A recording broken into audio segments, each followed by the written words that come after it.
Welcome back, my fellow Supergenes.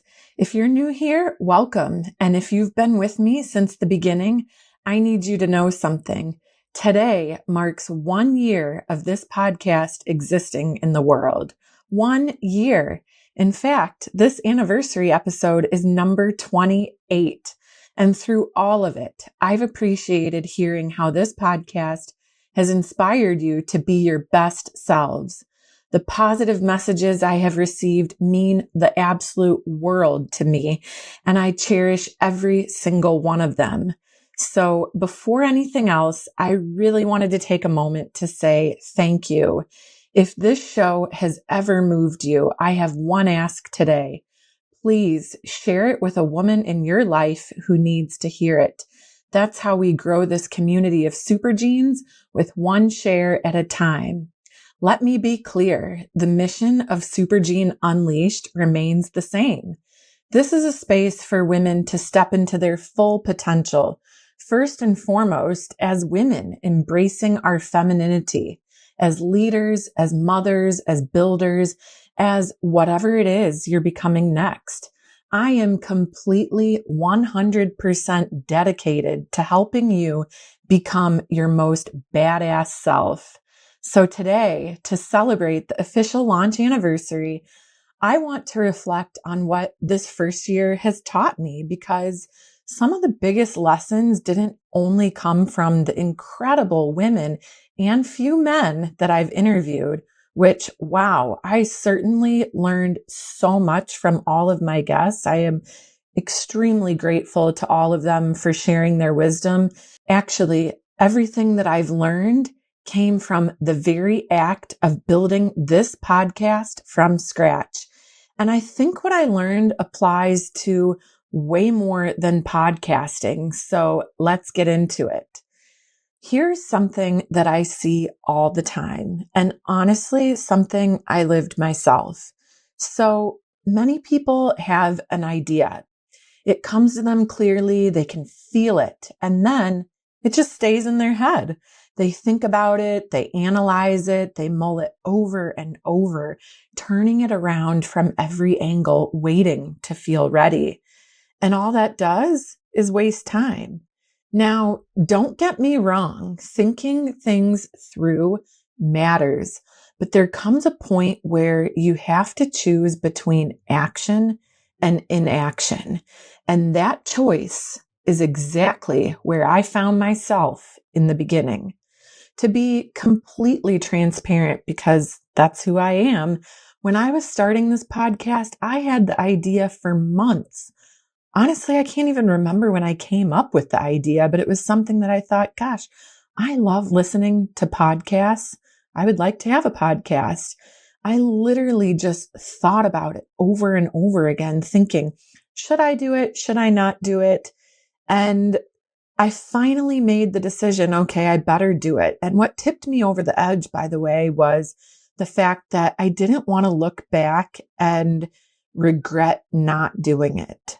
And I also thought I have nothing to lose, right? I had listened to a couple of fellow podcasters who talked about their journey with getting going, and I decided, okay, it doesn't sound so difficult. Let me just start taking those steps. But at the same time, I was obsessed. I mean, obsessed with getting every detail perfect. The branding, the intro script, the episode length, what kind of guest I was going to bring on, the episode description, which honestly delayed actually launching and publishing. But what actually got me to publish was the fact that I said, okay, I am going to launch this thing on my birthday. Come hell or high water, I am going live. And putting that date in the calendar really helped, because when you're doing something on your own, you're reporting into yourself.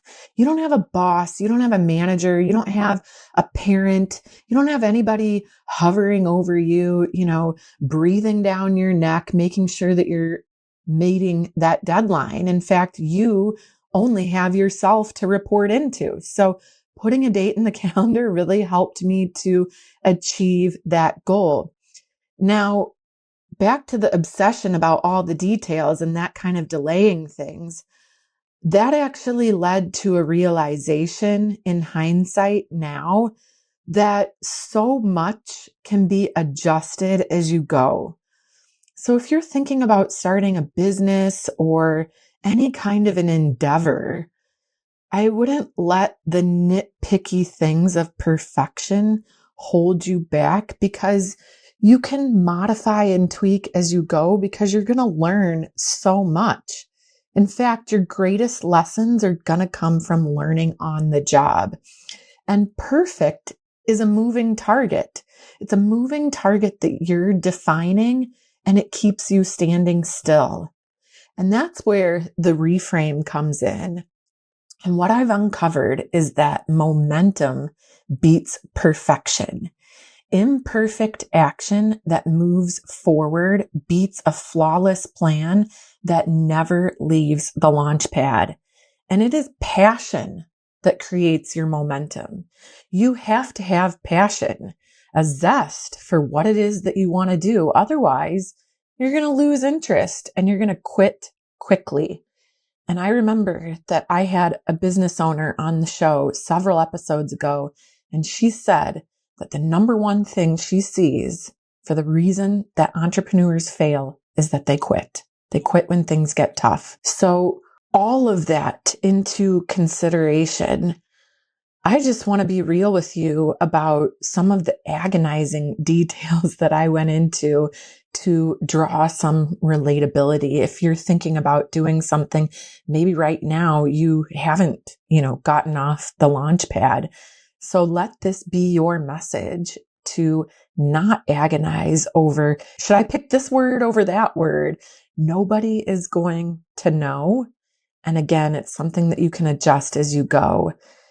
And what really was the turning point for me about going forward was getting out of my own head and realizing that, okay, it doesn't matter. And this little imperfection will never be noticed. So what I want to say to a woman who is listening right now, who might be stuck because you're waiting for the right version of something before you start, is that nobody is going to know about that right version. Only you know about that version. So put that version forward and let's move forward. And what it might yield is something that I discovered is that I really surprised myself throughout this process. And it's a pattern that I see in others. Women hold on to limiting beliefs about what they're capable of. For example, I'm only capable of this, or I only studied this topic, so I am only relevant in this industry, or I've never, spoken on stage before. I can't do that. Or I've never sold anything in my life. I can't have an e-commerce business. Well, the truth is, you can very well surprise yourself with what you're capable of, but only if you give yourself the chance to find out. And that is what I need you to think about today. What if the person holding you back the most is yourself because of these limiting beliefs? And as you get going, you might completely uncover, wow, actually, I'm really good at public speaking, or wow, I really know how to express myself and write a book, or I do have a technical skill set and I'm able to teach other people how to use this particular technology in their everyday life.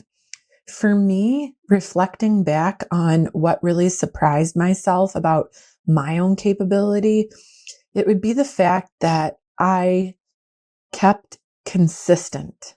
I was consistent no matter what with the commitment that I made to release an episode bi-weekly. And that surprised myself because of what I was going through at the same time. I built this podcast while I was pregnant with twins. Most of you know that by now. And then I kept it running while having newborn twins. And now the twins are basically 11 months old. And so it's just a lot to do when you have almost no time. So I surprised myself that I didn't let any of the excuses succumb me.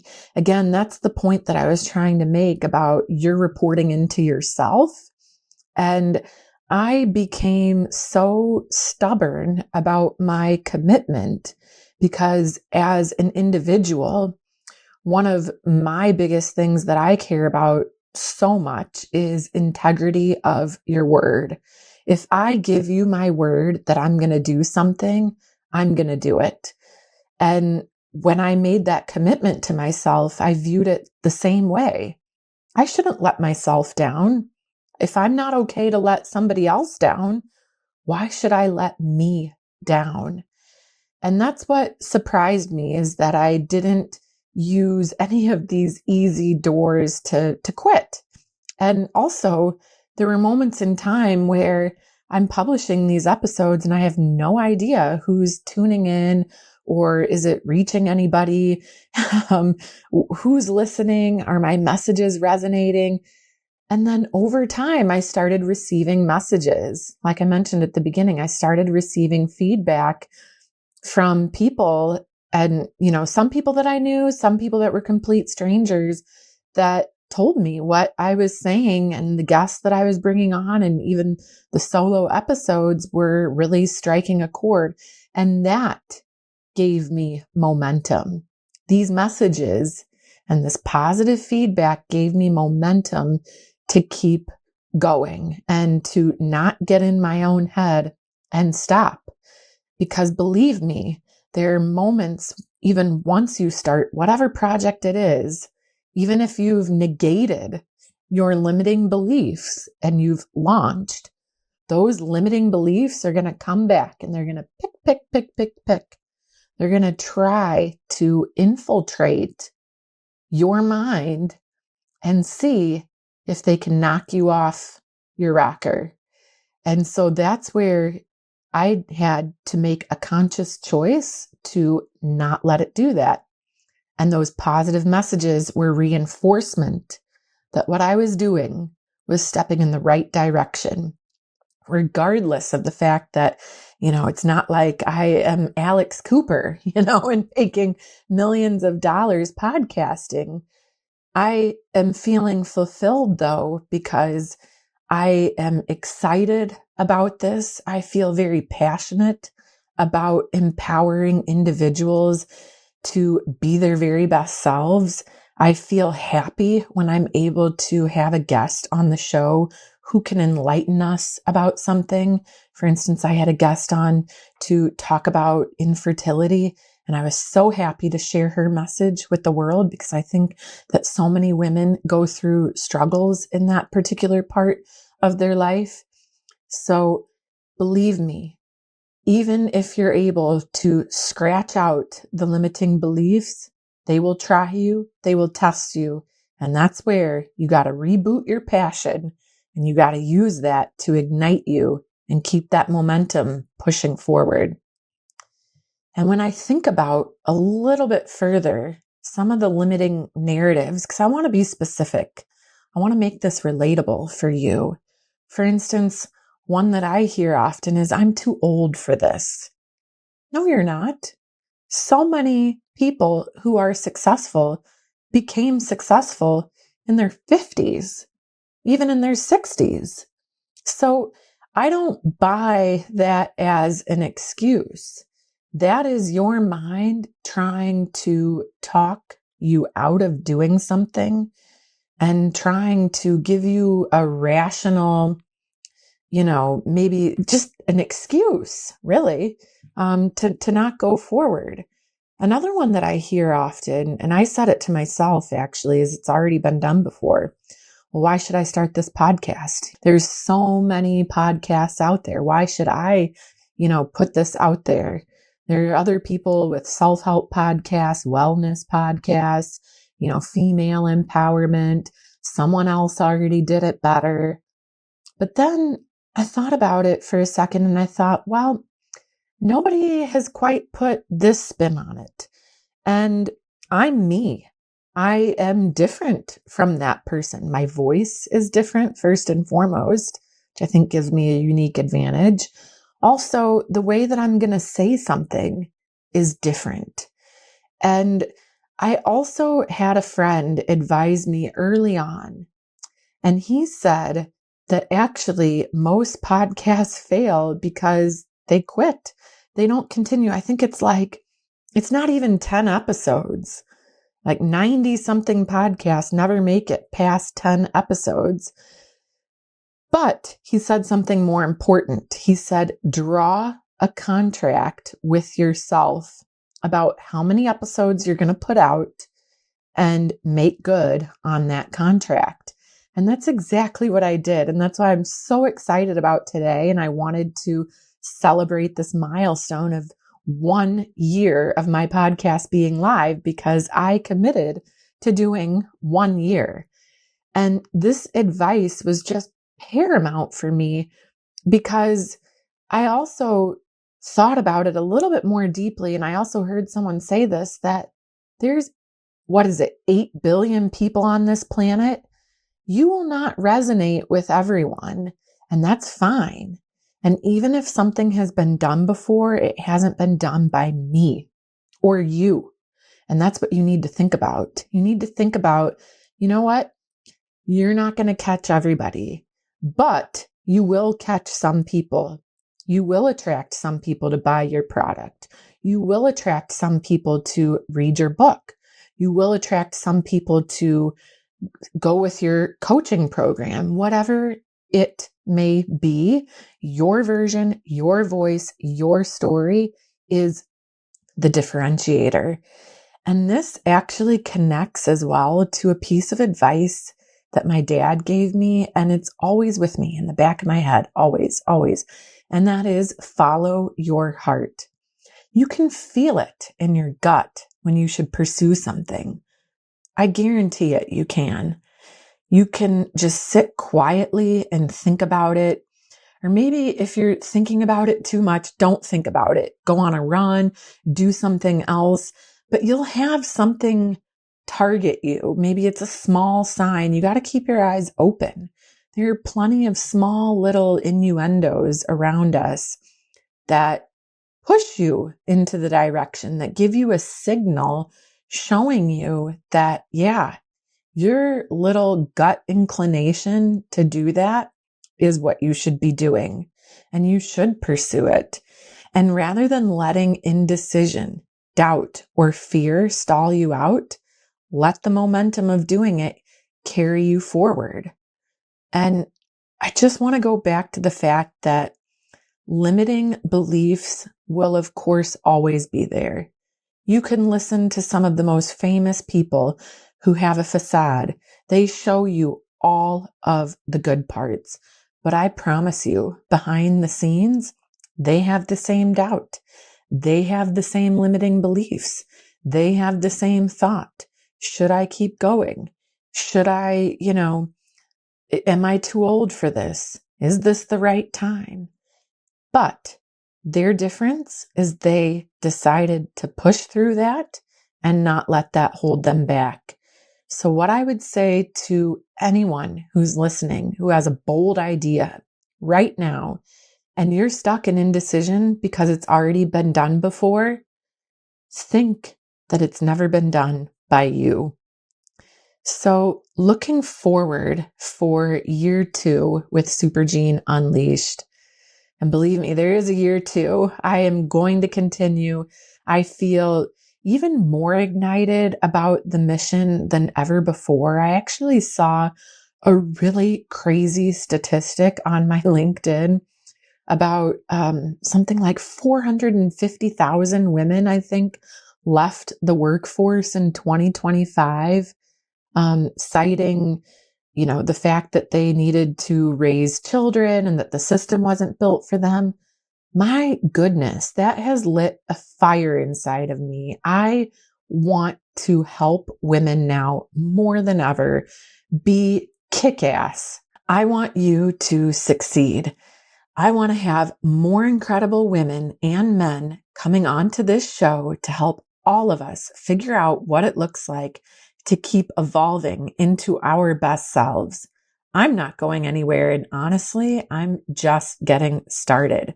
But here's what I want this episode to be for you. I want it to be a springboard. Whatever that bold next move is for you, and it could be literally anything, a career change, asking for a promotion, asking for a salary increase, a hard conversation, a breakup, moving cities, starting the thing that you've been sitting on. Maybe it's just starting an exercise routine or eating a little bit better. I want this to be the moment you stop analyzing and start moving. Please use this as an inspiration to tackle whatever it is that you want to do. I wholeheartedly believe in you, and you should believe in yourself too, because this was never just my story. Momentum is available to you right now, right here in this moment today. This momentum is the one thing I want you to take from this episode today. Not perfection, not certainty, just the next imperfect step forward and using your passion as the catapult. You are allowed to surprise yourself. You are allowed to want something bigger. Who doesn't want something bigger? Even if someone has already done a version of it before, because they haven't done it as you, and if your gut is telling you something, trust it. Follow your heart. Let the momentum carry you the rest of the way. I want to say thank you again for one incredible year. If this show or this episode has meant something to you, send it to a woman in your life who needs to hear it today. And wherever you're listening, Apple, Spotify, YouTube, hit follow so you never miss what's coming next. Let's keep growing this community of Supergenes together. And please, if you even have a guest recommendation, I would love to hear from you. Here's to year 2, and I'll see you in the next episode.